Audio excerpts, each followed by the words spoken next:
আসসালামু আলাইকুম প্রিয় দর্শক সকলকে স্বাগত জানাই অভিবাসী আপডেটের নতুন ভিডিওতে। যারা এই ভিডিওতে যুক্ত হয়েছেন দেশ এবং প্রবাস থেকে, জুন মাসের 16 তারিখ জানিয়ে দিব গত 24 ঘন্টার আপডেট তথ্যগুলো, যা আপনাকে অভিবাসী সংক্রান্ত ইনফরমেশনগুলো জানার ক্ষেত্রে দারুণভাবে সহযোগিতা করবে।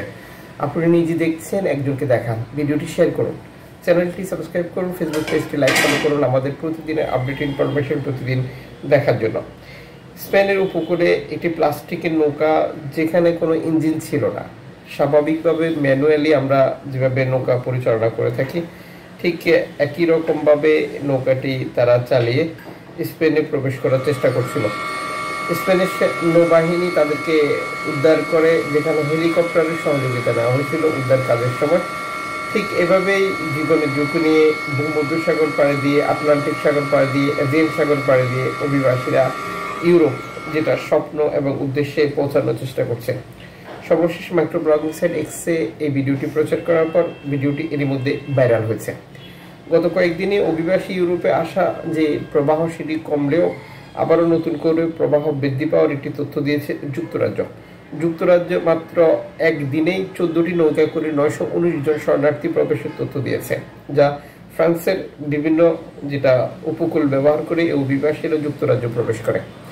ফ্রান্স যুক্তরাজ্য বর্ডার রয়েছে, যেটা সমুদ্র, যেটা খাল বা নদী দিয়ে, আর এই অঞ্চলটি ব্যবহার করেই প্রতিদিন রেকর্ড সংখ্যক শরণার্থী যুক্তরাজ্য প্রবেশ করার চেষ্টা করে।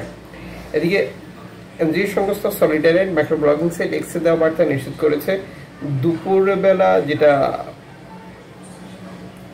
ইতালির রেবেনাতে 76 জন শরণার্থীকে তারা হস্তান্তর করেছে ইতালি কর্তৃপক্ষের কাছে। এর আগে লিবিয়ার আন্তর্জাতিক সমুদ্র সীমানায় বিপদগ্রস্ত অবস্থা থেকে এই অভিবাসীদেরকে উদ্ধার করেছিল, যাদেরকে নিরাপদেই হস্তান্তর করা হয়েছে। সবাই ভালো রয়েছে। এনজিও সংস্থাটির জন্য আমাদের পক্ষ থেকে স্পেশালি ধন্যবাদ। এভাবেই আল্লাহর মেহেরবানিতে এই এনজিও সংস্থাগুলোর উসিলায় রেকর্ড সংখ্যক শরণার্থী ভূমধ্যসাগর থেকে উদ্ধার হচ্ছে। পরবর্তীতে তারা ইতালিতে যাওয়ার সুযোগ পাচ্ছে, যার সকল ব্যবস্থা করে দিচ্ছেন আল্লাহ তাআলা। এদিকে সিআই সর্বশেষ মাইক্রো ব্লগিং সাইট এক্সে দেওয়া বার্তা নিশ্চিত করেছে, ভূমধ্যসাগরে বিপদগ্রস্ত অবস্থায় থাকা 65 জন শরণার্থী নৌকা উদ্ধার করেছে, যাদেরকে উদ্ধার করার পর ইতালি কর্তৃপক্ষের কাছে তারা বার্তা পাঠিয়েছে নামানোর জন্য।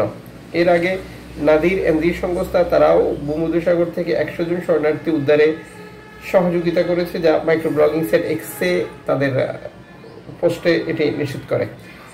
এছাড়া আরো 62 জন শরণার্থী উদ্ধারের সহযোগিতা করেছিল সিয়া5 সর্বশেষ তথ্যে নিশ্চিত করে। তার মানে এই দুটি এনজিও সংস্থা পৃথকভাবে 3টি শরণার্থী নৌকাকে সাপোর্ট করেছে, যাদেরকে নিরাপদ স্থানে ইতালিতে হস্তান্তর করা হবে, যা সর্বশেষ তথ্যে নিশ্চিত করা হয়েছে। দর্শক, যুক্ত থাকুন।